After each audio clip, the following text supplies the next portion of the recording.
The existing uni-parties of Ireland controlling the establishment are in full lockstep with this mass immigration plan.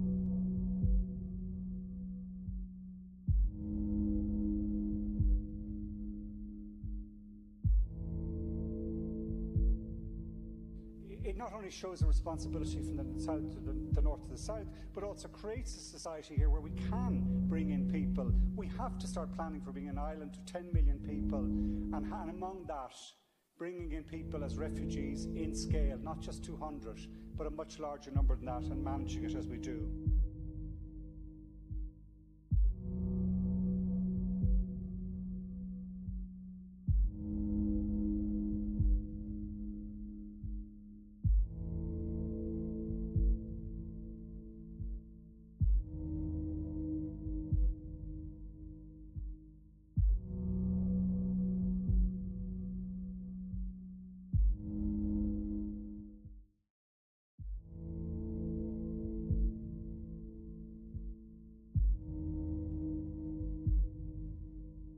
This reckless and myopic mass immigration plan being carried out by this current establishment has essentially witnessed them become an anarchy-tyrannical power towards their own people, in willingly complying to the commands of their overlords of Brussels.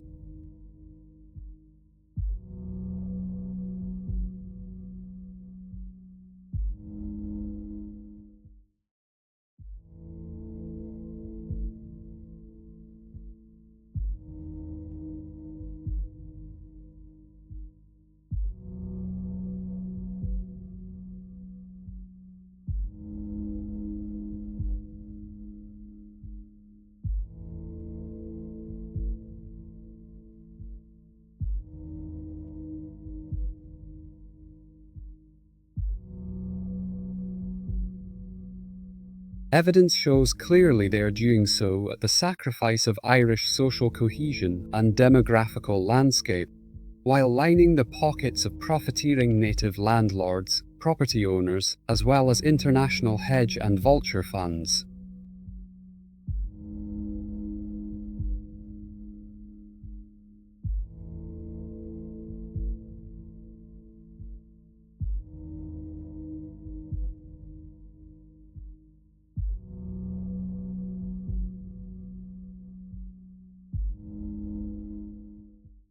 Ordinary working-class communities throughout the country, as of 2021, from this blatant corruption and violation of the social contract, have suffered and endured this establishment's abuse of state resources and apparatus against them. Through such actions as flouting of planning, health and safety laws, wholesale use of taxpayer monies to fund this mass immigration plan, as well as use of state police to enforce the plantation of mass immigration into communities.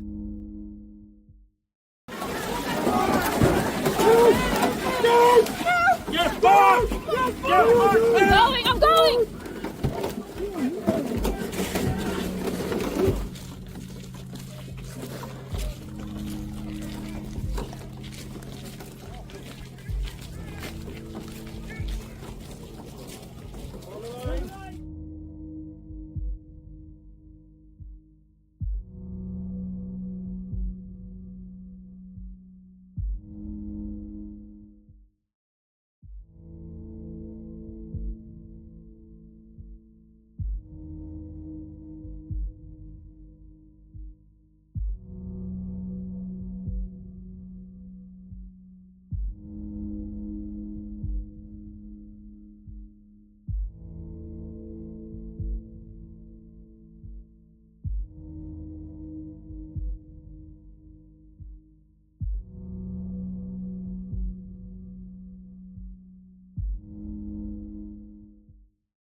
months since, like, we all know, yes, it is, and I'm going to finish on this, it is state-sponsored in terms of allocating accommodation to international protection applicants. But by God, and I have no problem saying this here tonight, the carry-on of people around this country who are buying these buildings and warehousing people into them, you know, I can assure you, you know, the people blowing Tralee and above and leak slipping, even in Shanballymore, can go around playing the big hard men, talking about the big bucks they're making, you know. But they would want to realise the damage they're doing to these towns. You know, they're worse than the English landlords of decades ago. They're worse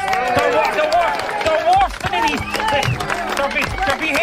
Their behaviour is as bad as any drug cartel. You know, we've seen the carry on of some of these people here over the last few months. You know, across the country, but particularly here in Fermoy. Shame on them. You know, yes, government has a lot to answer for, but these people are the biggest traitors out of everyone, the way they're selling out communities, and it's easy for them to sit away wherever they are and not give a shite about the people in Fermoy. But by God, they've had their answer over the last month.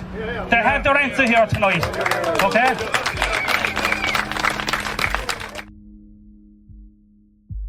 Well, what words are they most interested to ban? What are the words that they don't want us to use? And in this context, there is one word which they absolutely don't want you to use, and that word is replacement. And that tells me that that's the whole purpose. Their anxiety to stop us using that word tells me that replacement is the right word, and the only word we really need to focus on, that's what's happening to our country. Its population is being replaced. As well as mass immigration, working in tandem to this is the continuous and subliminal bombardment of diversity, equity and inclusion propaganda being pushed on the native Irish population by government and corporate channels, so as to accept this manufactured and forced multicultural and multinational experiment on their country, much the same of every Western nation in recent years.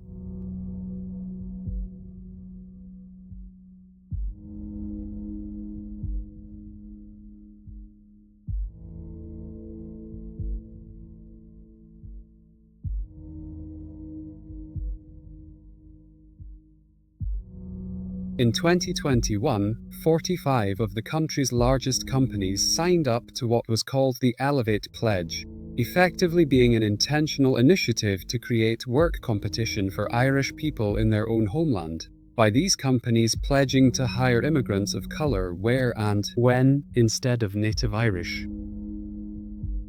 There is also a relentless and ongoing push for the DEI agenda from players and figures within the Ngo and academic circles of Ireland, as well as through international influences.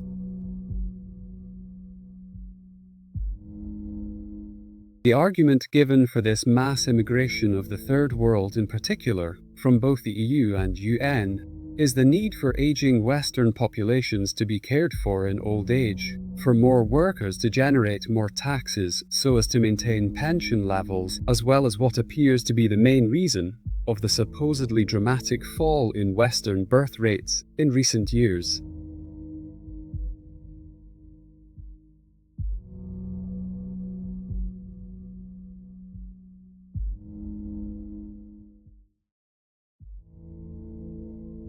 But nowhere in their argument is the mention of providing better quality and standard of living for native populations to start families, as well as have the option to have large numbers of offspring, as proven to be possible from the examples of Hungary and Russia.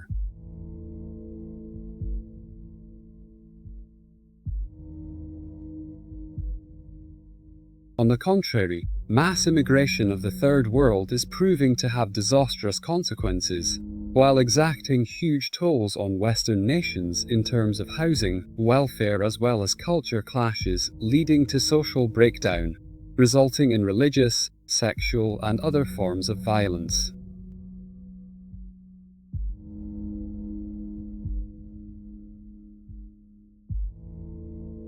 The examples of Britain, Sweden, France and Germany are proof positive of this, and yet the Irish political establishment still continue to follow UN and EU wishes lockstep, ever at the detriment to the Irish nation.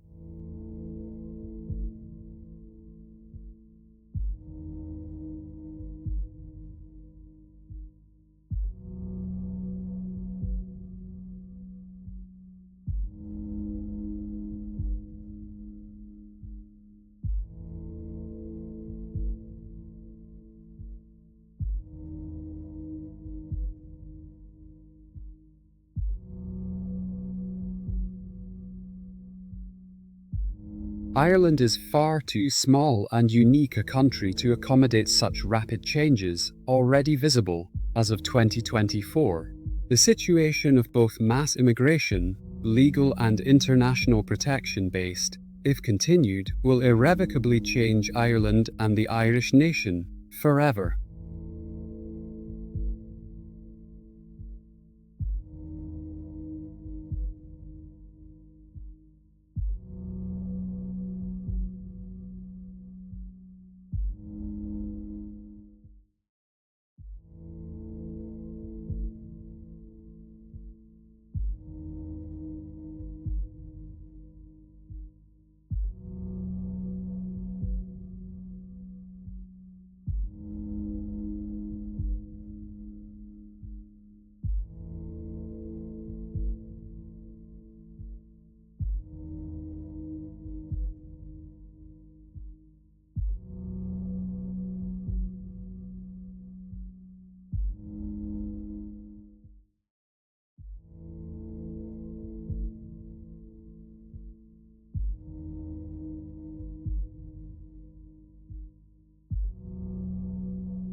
The ongoing mass immigration situation, as of 2024, sees the government continue the rhetoric of obligations to take in refugees. This official line, day by day, is beginning to unravel in many ways, as informed and educated sources come forward to debunk this claim, while revealing a much larger plan to be at play. Those of the mainstream media not towing the establishment line have come to reveal major offshore tax haven activity taking place, regarding the public monies being given by Roderick O'Gorman and his department to those providing housing, from major hotel chains to various property owners, both nationally and internationally. Irish taxpayer monies being siphoned offshore by involved parties reveals the true intent of this arm of the mass immigration scam being perpetrated on the Irish nation. A massive transfer of wealth from the ordinary tax-paying public to elite and wealthy tax haven clients. Apart from the now obvious fact of being an act of blatant corruption and violation of the public contract, Roderick O'Gorman and other ministers facilitating this wealth transfer still try to hide behind the line of international obligations. They appear ardent to see out this mass immigration and population target for the country as part of their 2040 plan, while, unsurprisingly by now, keeping in lockstep with UN and EU arguments of the First World needing Third World immigration for aging, population, and declining birth rates. As of 2024, the establishment of uni-parties willingly and intentionally signed over border sovereignty to the EU, foregoing an opt-out clause,